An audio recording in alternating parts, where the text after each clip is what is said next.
নিকটবর্তীদের ভালোবাসা চাই।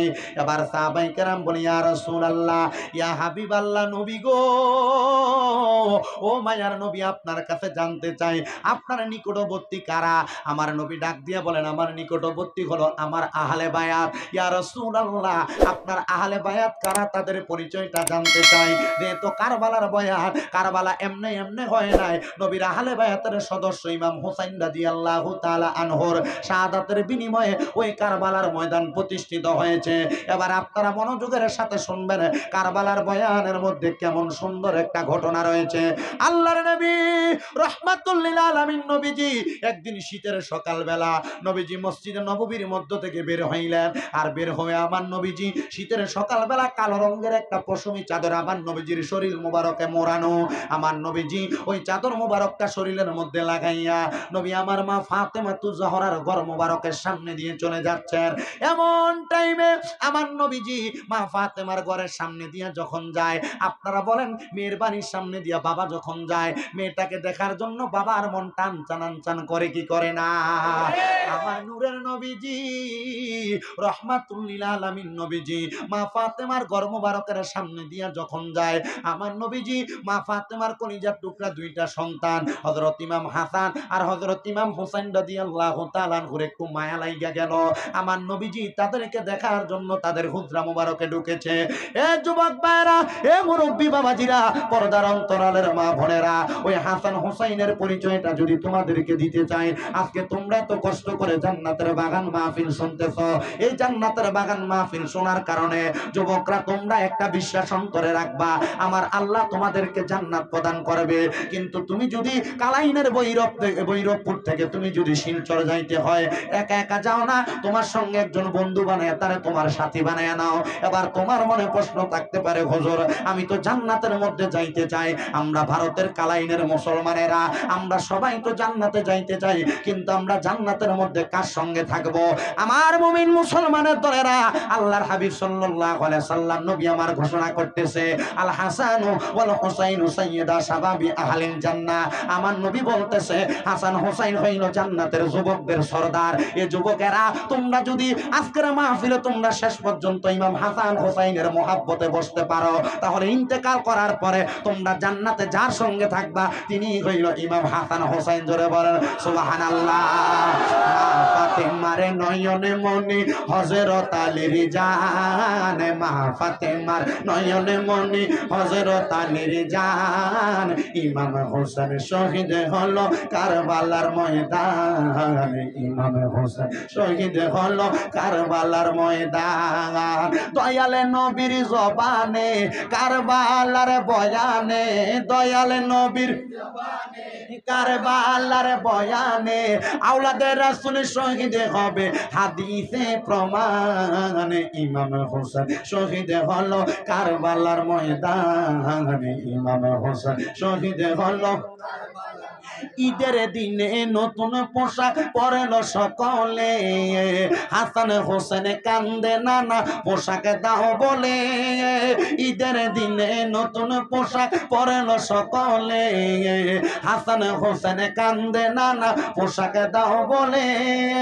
দয়াল নবী করল দোয়া, ও গো রাব্বানা জান্নাত থেকে কুদরতের পোশাক পাঠাও না।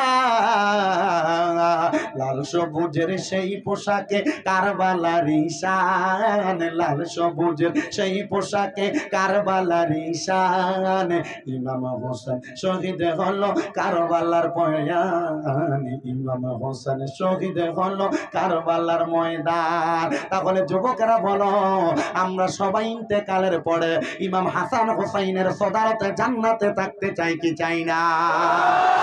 আমার নবী মা ফাতেমার ঘর মোবারকের মধ্যে যখন ঢুকলেন, আমার নবীজি তাদেরকে সালাম প্রদান করলেন, আসসালাতু ওয়াসসালামু আলাইকা ইয়া আহলে বায়াত। আমার নবী যখন তাদেরকে সালাম দিলেন, নবী আমার দেখলেন আমার নবীজির সম্মুখে হযরত আলী কাররামাল্লাহু ওয়াজহু আগমন করতেছে, যিনি হইলেন ইসলামের চতুর্থ খলিফা। হযরত আলী রাদিয়াল্লাহু তাআলা আনহু যখন আমার নবীর সামনে আসলেন, নবীর শরীর মোবারকের মধ্যে কালো রঙের যে চাদরটা ছিল আমার নবীজি ওই চাদর মুবারকটাকে এভাবে মাথার উপরে মেলে দিলেন। নবীজি মাথার উপর চাদরটা দিয়া নবী আমার ডাক দিলেন, দেখান তো আলী জ্ঞান, হযরত আলী তুমি চাদরের নিচে প্রবেশ করো। এবার হযরত মা ফাতেমা আসলেন, নবী আমার বললেন সুম্মা দেখান তো ফাতেমা, ও ফাতেমা তুমি চাদরের নিচে প্রবেশ করো। এবার হযরত ইমাম হাসান আসলেন, নবী আমার বলল সুম্মা দেখান তো হাসাইনা, হযরত ইমাম হাসান তুমি চাদরের নিচে ঢুকো। আমার নবী বললেন সুম্মা দেখান তো হোসাইনা, ও হোসাইন তুমি চাদরের নিচে প্রবেশ করো। আমার নবী রইলেন মাঝখানে, হযরত আলী রইলেন ডাইনে, মা ফাতেমা রইলেন বামে, হযরত ইমাম হাসান রইলেন ডাইনে, হযরত ইমাম হোসাইন রইল বামে। মাঝখানে নবী ডাইনে দুইজন বামে দুইজন, হইল কয়জন? এই পাঁচজন, এরা হলো নবীর আহলে বায়াত। এই পাঁচজন একসাথে হইয়া আমার নবীজি আল্লাহর কাছে দোয়া করতেছে, আল্লাহুম্মা হাউলাই আহলু বাইতি, আল্লাহ আপনি এদেরকে কবুল করেন, এরা হলো আমার আহলে বায়াত। এমন টাইমে আমার নবীর একজন স্ত্রী মা ফাতেমার ঘরের মধ্যে ছিলেন। এবার ওই স্ত্রীটা ওই চাদরটা কালগি দিয়া চাদরের নিচে প্রবেশ করতেছে। আমার নূরের নবী রাহমাতুল লিল আলামিন নবীজি যখন ওই চাদরের নিচে নবীর স্ত্রী প্রবেশ করতেছে, আমার নবী ডাক দিয়া কই, স্ত্রী তুমি তোমার জায়গায় সম্মানিত, আমার আহলে বায়াত আমার কাছে সম্মানিত, তুমি তোমার মতো থাকো, আমি তাদেরকে নিয়ে থাকি। আমার নবী যখন এই কথা বললেন রে বাবারা, হযরত নবীজির কলিজার টুকরা স্ত্রী বলে, ইয়া রাসূলুল্লাহ নবী গো, এদের কেন এত সম্মান, এদের কেন এত মর্যাদা? আমার নবী বলে, আমার আলী হইল আমি নবীর এলেমের শহরের দরজা, এই জন্য আলীর মর্যাদা এত। আমার হাসান হোসেন হইল আমি নবীর জান্নাতের যুবকদের সরদারের জান্নাতের জামিনদার, এই জন্য হযরত হাসান হোসেনের দাম এত। আমার মা ফাতেমা, আমার কন্যা ফাতেমা, উনি হইল আমার উম্মতের মধ্যে মহিলা যারা তাদেরকে জান্নাতে নেওয়ার জন্য তাবেদার, এই জন্য মা ফাতেমা তু জহরা রাদিয়াল্লাহু তাআলা আনহা আমার কাছে এত সম্মানিত। ও নবী গো, আপনি যে দোয়া করলেন আল্লাহ দোয়া কবুল করছে কিনা? আমার নবী কয়, হ্যাঁ হ্যাঁ, আমার আল্লাহ ঘোষণা করে দিয়েছেন। ও দুনিয়ার মুসলমান শুনে নাও, আল্লাহ বলেছেন ওয়া ইউতাহিরাকুম তাতহীরা, আল্লাহ তাদেরকে পবিত্র করেছেন পবিত্রর চাইতে পবিত্র। আল্লাহ কেমনে পবিত্র করেছেন? আল্লাহ ঘোষণা করেছেন, ইন্নামা ইউরিদুল্লাহু লিইয়ুযহিবা আনকুমুর রিজসা আহলাল বাইতি ওয়া ইউতাহিরাকুম তাতহীরা। আপনারা বলেন ঘোষণা করেছেন একজন, তিনি কে? আমার আল্লাহ ঘোষণা করে, নবী গো নিশ্চয় নিশ্চয় সকল প্রকার অপবিত্রতা আপনার আহলে বায়াতের কাছ থেকে সরাইয়া আমি আল্লাহ তাদেরকে সকল প্রকার পাঙ্কুরতা দূর করে আমি আল্লাহ তাদেরকে পবিত্র বানাইলাম।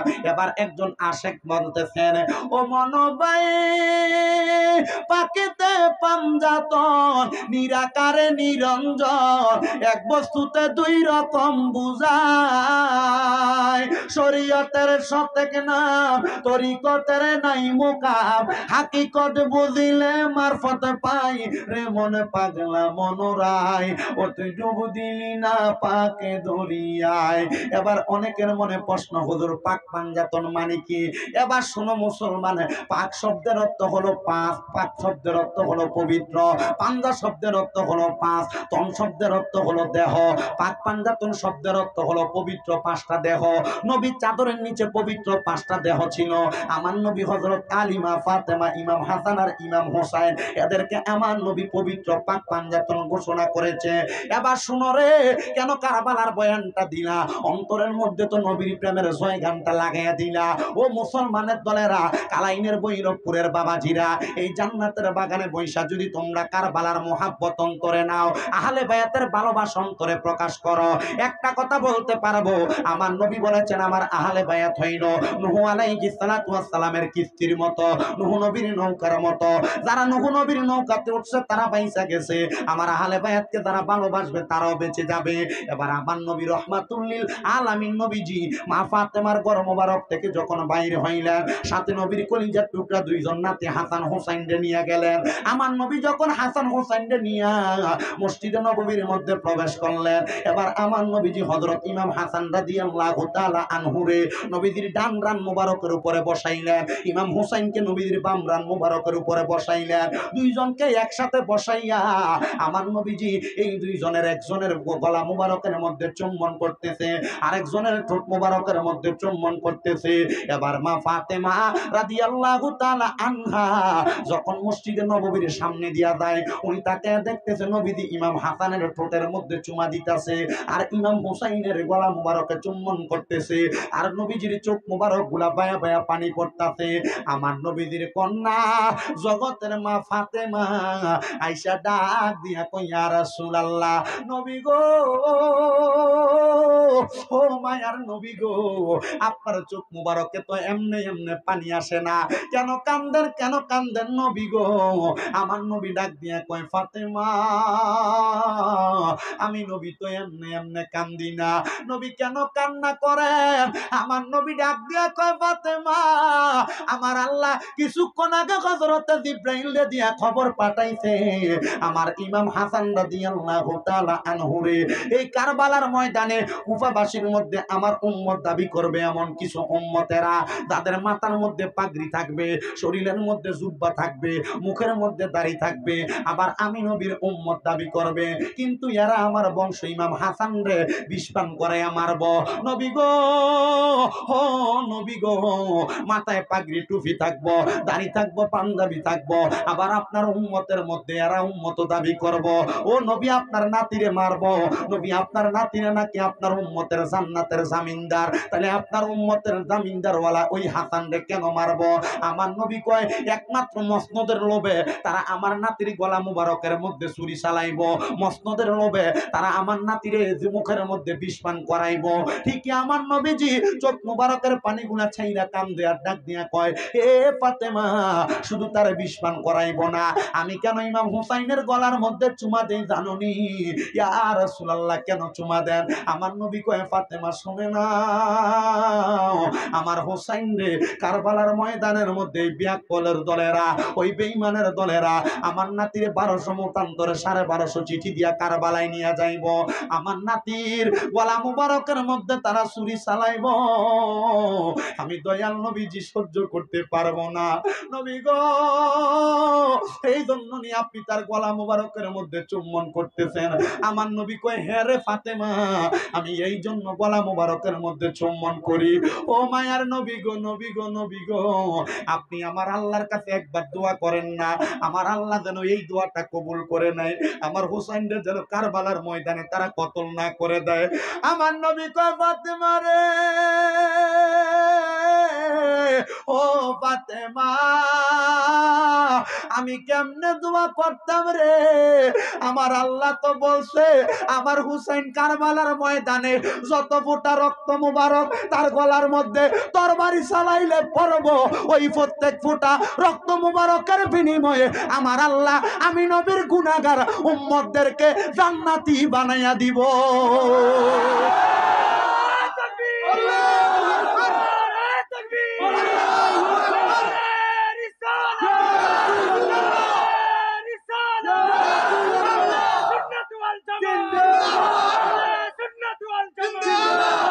হুসাইনেরই রক্তে গড়া আমাদের ইসলাম, হুসাইনেরই রক্তে গড়া আমাদের ইসলাম, ইসলামেরই জন্য তিনি দিয়ে গেলেন প্রাণ, বলেন ইসলামেরই জন্য তিনি।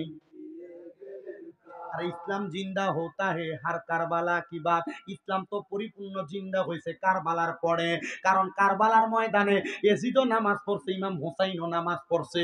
ইমাম হুসাইন যদি আল্লাহর কসম 2 রাকাত নামাজ না পড়তো, মুসলমান ইয়াজিদের মতো নামাজ পড়তা। আরে এ মুসলমান যে নবীর কলিজার টুকরারে আঘাত করছে, এরা যত নামাজ পড়ুক না কেন এদের নামাজ কবুল হবে না।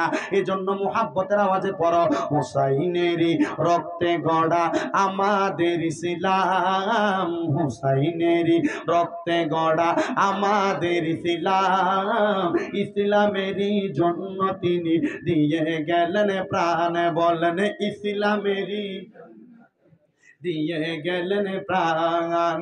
ইয়া হুসেন মারহাবা, ইয়া হুসেন, ইয়া হুসেন, রে বাবা ইয়া হুসাইন মারহাবা বলতে কষ্ট হবে? যার রক্ত মুবারকের বিনিময়ে ইসলাম জিন্দা হয়েছে তার ব্যাপারে মারহাবা বলতে কষ্ট হবে? তাহলে কারা কারা মারহাবা বলতে পারবা? ডান হাত তুলে দেখাও। এই দুইটা হাতকে নবীর রঙের পতাকা বানাও। আর আমার সাথে আমি যখন ইয়া হোসেন বলবো তোমরা মারহাবা বলবা। ইয়া হোসেন মারহাবা, ইয়া হোসেন মারহাবা, ইয়া হোসেন মারহাবা, ইয়া হাসান মারহাবা, ইয়া হোসেন মারহাবা, ইয়া হোসেন মারহাবা, ইয়া হাসান মারহাবা।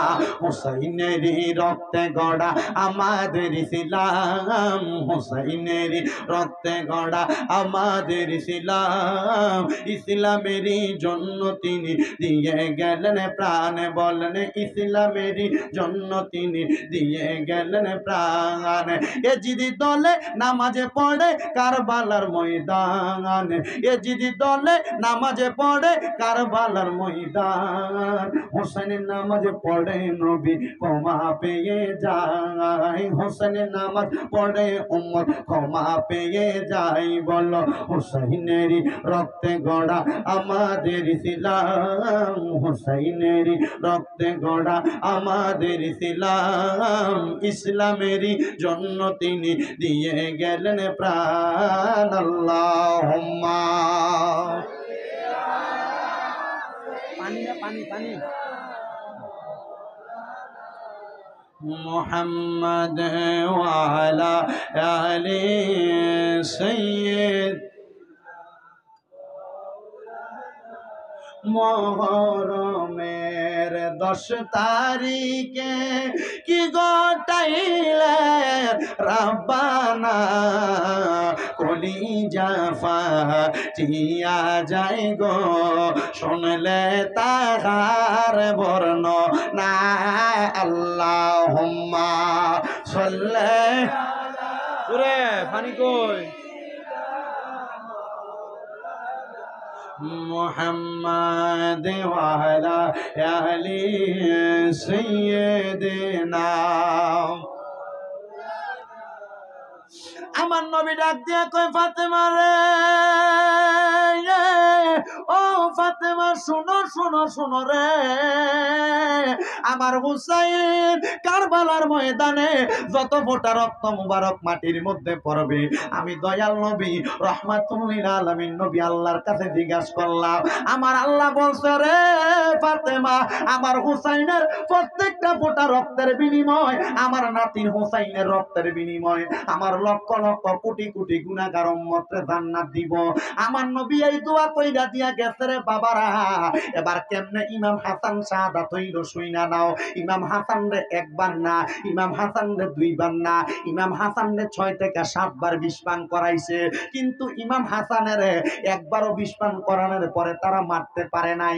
ও নবীর নাতি ইমাম হাসান রাদিয়াল্লাহু তাআলা আনহু, আপনি দেখতে কেমন আপনার পরিচয়টা জানতে চাই। আহারে ইমাম হাসান রাদিয়াল্লাহু তাআলা আনহুর ব্যাপারে বলতেছে, ইমাম হাসানের নাভি থেকে মাথার তালু পর্যন্ত দেখতে একবারে আমার নবীর মতো দেখতে। জোরে বলেন সুবহানাল্লাহ। আর ইমাম হুসাইন উনাকে দেখতে নাভি থেকে পায়ের তালু পর্যন্ত একেবারে আমার নূরের নবীজির মতো। ও হাসান আপনারা এতবার বিষ পান করায় কেন আপনার বিষক্রিয়া মারতে পারে না? ইমাম হাসান বলে, যেই ঠোঁটের মধ্যে আমার নূরের নবী চুমু খাইছে রে, যেই নবী ওয়ামা আরসালনাকা ইল্লা রাহমাতাল লিল আলামিন, ওই নবীজি যেই ঠোঁটের মধ্যে চুমা খাইছে। আরে বিষ্ণা রে, দুনিয়ার সবচাইতে নিকৃষ্ট জিনিস যদি আমার মুখে দাও আমার বিষক্রিয়া আক্রমণ করবে না।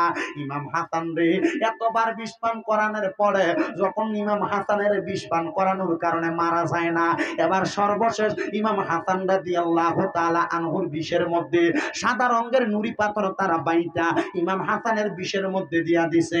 ওই বিষটা যখন ইমাম হাসানের শরবতের সাথে দিয়া দিতে, ওই শরবত পান করার পরে ইমাম হাসান রাদিয়াল্লাহু তাআলা আনহু নানা কই কই একটা চিল্লানি দিয়া মাটির মধ্যে পড়ে গেছে। আর মনে করেন কালাইনের এই মাঠে ইমাম হাসান পড়ে গেছে বৈরব পড়ে। আর ওই দূরের একটা জায়গায় ইমাম হোসাইন ছিলেন। ইমাম হোসাইন ডাক দিয়া কয়, কই জানি আমার ভাই ডাক দিল। এবার ওনার সাথে একজন সাফা নামক মারওয়ান, সাফা ইবনে মারওয়ান নামক একজন লোক ছিল। উনি ডাক দিয়া কয়, আপনার ভাই কেন ডাক দিবে? বলে, হ্যাঁ নিশ্চয়ই আমার ভাই ডাক দিয়েছে।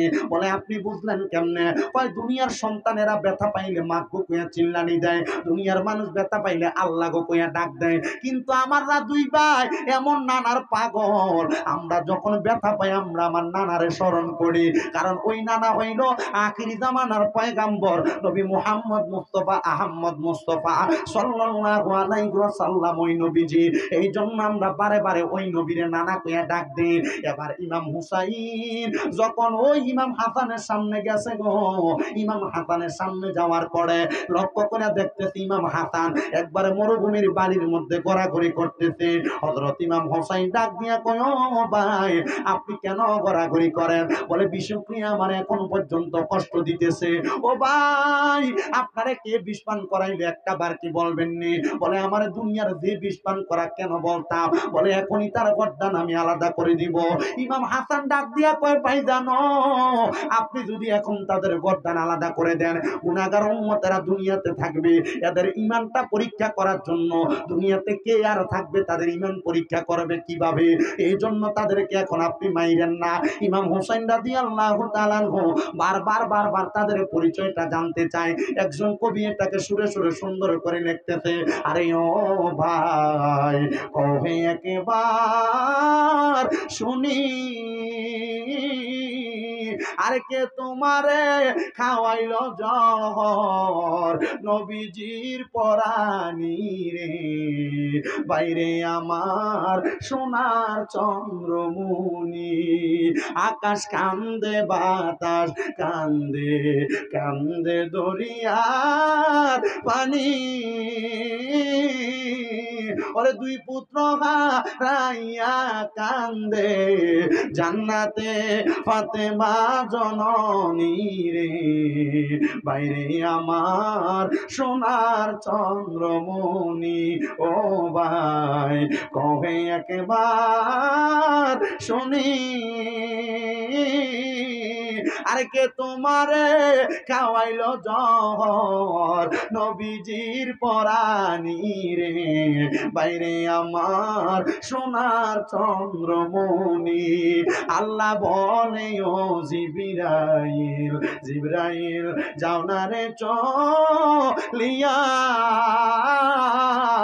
আরে ৭০,০০০ ফেরেশতা আনো জানাজার লাগিয়া রে, বাইরে আমার সোনার চন্দ্রমণি। ইমাম হুসাইনের সঙ্গীরা দেখছে হযরত ইমাম হাসান রাদিয়াল্লাহু তাআলা আনহুর জানাজা পড়ার জন্য আসমানে ৭০,০০০ নূরের ফেরেশতা দুনিয়াতে আগমন করেছে। ও মুসলমান, আপনার আমার জানাজার মধ্যে কয়জন ফেরেশতা আসে আর দেখে কয়জন? কিন্তু ইমাম হুসাইনের জানাজা পড়ার জন্য ৭০,০০০ নূরের ফেরেশতা আগমন করেছে। মুসলমানের দল ইমাম হাসান শাহাদাত বরণ করলেন, কিন্তু বরণ করার আগে ইমাম হুসাইনের কাছে একটা ওসিয়ত করলেন। ও ভাইজান আপনার কাছে আমার একটা ওসিয়ত। বলে, কি ওসিয়ত? আমার একজন সন্তান আছে যার নাম ইমাম কাসেম, ইমাম কাসেমকে আমি আপনার হাতে তুলে দিয়ে গেলাম। আপনি যখন কারবালার ময়দানে যাবেন, আপনি কারবালায় যাওয়ার আগে ইমাম কাসেমকে কারবালায় পাঠাইবেন, যেন ইমাম কাসেম আগে শাহাদাত বরণ করে। কেন গো ভাই? বলে, ইমাম কাসেম যেন নবীর কাছে বলতে পারে নবীর নাতি ইমাম হুসাইনের গলা মুবারকে জিদ্রা ছুরি চালানোর আগে ইমাম কাসেম শাহাদাত বরণ করেছে, জানে মাইরা ফালাইবো তবুও কারবালায় গেছে। বলে, কেন? নবীর উম্মতের জন্য। জোরে বলেন না মারহাবা। ইমাম হাসান ইমাম হুসাইনের কাছে ইমাম হাসান বারবার শুধু বলতেছে, ইমাম কাসেম কারবালার ময়দানে যাওয়ার সময় তার গলার মধ্যে আমি একটা কাগজ লিখে রাখছি, ওই কাগজটা আপনি খুইলা আপনি ইমাম হাসানের এই ওসিয়তটা পূরণ করে দিবেন। ও মুসলমান নবীর উম্মতের দলেরা, ঠিকই ইমাম কাসেম যখন কারবালার ময়দানে যাবে, এমন টাইমে ইমাম হুসাইন ইমাম কাসেমের গলার ওই কাগজটা খুলে লক্ষ্য করে দেখতেছি এটার মধ্যে লেখা, ও ভাই হুসাইন আমার সন্তান ইমাম কাসেমের সাথে আপনার মাইয়া হযরতে সকিনার বিবাহ দিয়া দিবেন, যেন এই দুইজনের বন্ধনটা সুন্দর আবদ্ধ থাকে। ওরে কারবালার ময়দানে সুন্দর একটা বিবাহ হইছে রে, কিন্তু ইমাম কাসেম বিবাহ হওয়ার সময় হযরতে সকিনার কাছে যায় নাই, বলে কেন যায় নাই? ইমাম কাসেম যাইয়া হযরতে সকিনার কাছে বলতেছে, সকিনা গো, আমি কারবালার ময়দানে চলে যাই, স্ত্রী হিসেবে আমি তোমার মোহরানা আদায় করতে পারলাম না, তুমি বলো না কোন জিনিসটা আদায় করলে তুমি তোমার মোহরানার হক পাইবা? হযরত সকিনা বলে, ইমাম কাসেম, কারবালার ময়দানে যাইয়া আপনি যখন শাহাদাতের পেয়ালা পান করবেন, আপনি যখন শাহাদাত হয়ে যাইবেন, ওই কারবালার ময়দানে শাহাদাত হওয়ার কারণে আল্লাহ আপনাকে জান্নাতে একটা মাকাম দান করব। দয়াল নবীর কলিজার টুকরা নাতি যখন কারবালার ময়দানে যুদ্ধ করার জন্য যাবে, তার আগে হযরত ইমাম হোসেন রাদিয়াল্লাহু তাআলা আনহুর একজন সন্তান, যার নাম হইল হযরতে দুধের শিশু আলী আসগর, ওনার হাতের মধ্যে নিয়া ইমাম হোসাইনের স্ত্রী হযরত সাহারা বানু আয়েশা ডাক দিয়া কয়, হোসাইন, আমার আসগর তো পানির পিপাসার মধ্যে মারা যাচ্ছে, আসগরকে একটু ফুরাত নদীর পানি আইনা আপনি আহার করায়া দেন না। যখন আসগরের জন্য পানির জন্য কথা বললেন, ইমাম হোসাইনের জিহ্বাটা হযরত আলী আসগরের মুখের মধ্যে ঢুকিয়ে দিলেন, ওই জিহ্বাও শুকনা হয়ে গেছে, ওই জিহ্বার মধ্য থেকে কোনো পানি আসতেছে না।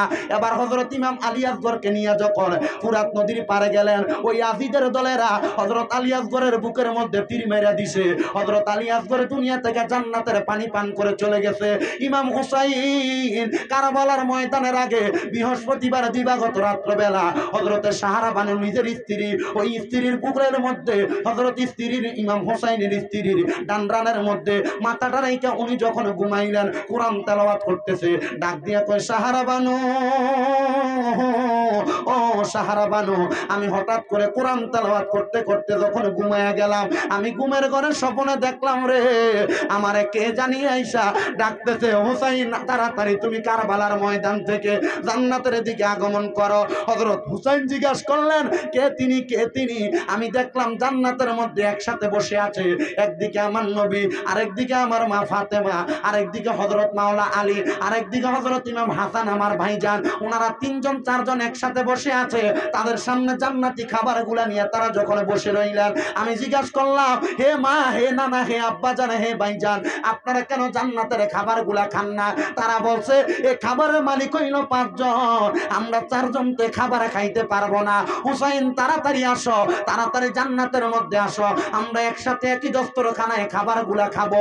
এ মুমিন মুসলমানের দলেরা ইমাম হুসাইন পরের দিন সকালবেলা কারবালার ময়দানে রওনা করলেন। যুদ্ধ করতে করতে করতে করতে লক্ষ্য করে দেখলেন, ওই আজিদের দলের ইমাম হুসাইনের গলা মুবারকে ছুরি চালাইব, ইমাম হুসাইনের দুলদুল গোড়ার পায়ের মধ্যে তীর মেরে দিছে। ওই তীরটা যখন মারছে রে বাবারা, ইমাম হুসাইন রাদিয়াল্লাহু তাআলা আনহু মাটিতে পড়ে গেলেন। এবার ওই আজিদের দলেরা ইবনে জিয়াদ নামক একজন লোক ইমাম হুসাইনের বুক মুবারকের উপরে বৈশা ইমাম হুসাইন রাদিয়াল্লাহু তাআলা আনহুরে এমন ভাবে দুনিয়ার জমিনের মধ্যে আঘাত করতে লাগলেন। ইমাম হুসাইন কয়, এই বুকের মধ্যে তোমরা বইসো না, কারণ এই বুকের মধ্যে আমার নবী সব সময় আদর করেছে, আমার নবী বুক লাগাইয়া আমি ইমাম হুসাইনকে আদর করেছে। ইমাম হুসাইন বারবার বারবার যখন এই কথা বললেন, ইমাম হুসাইন বলে, তোমরা আমার গলার মধ্যে ছুরি চালাও। ওনাকে বারবার কতল করার চেষ্টা করে, কিন্তু ছুরি দ্বারা ইমাম হুসাইনকে মারতে পারতেছে না। এ কারবালার ময়দানে কেন মারতে পারে না? ডাক দিয়া কয়, কারণ আমার নবীজি ছোটবেলায় আমার গলার মধ্যে দিনে রাতে চুম্বন করেছে, এই জন্য তোমরা আমার গলা কাটতে পারতেছ না। বলে, আমার 2 রাকাত নামাজের সুযোগ দাও, তারপর তোমরা আমার গর্দানের পেছনের অংশ দ্বারা কাটতে পারবে। ইমাম হুসাইন কারবালার ময়দানের মধ্যে 2 রাকাত নামাজের নিয়ত করলেন, 1 রাকাত নামাজ পড়লেন, দ্বিতীয় রাকাতের যখন একটা সেজদা দিলেন, ইবনে জিয়াদের মারওয়ান ইবনে আওয়া নামক একজন লোক ডাক দিয়া বলতেছে, এ জিয়াদের দলেরা, এই ইয়াজিদ বাহিনীরা, হুসাইন যদি আরেকটা সেজদা দেয়, আল্লাহর কসম হুসাইনের তরবারির আগা থেকে কেউ বাঁচতে পারবে না। বলে, কেন রে, কেন? কারণ মুসলমানের ধ্বনি হলো আল্লাহু আকবার, মুসলমানের সবচাইতে শ্রেষ্ঠ সম্পদ হলো আল্লাহু আকবার। মুসলমান যদি আল্লাহু আকবার বলে মাঠে নামে, আল্লাহর কসম মুসলমানদেরকে কেউ দাবাইয়া রাখতে পারবে না।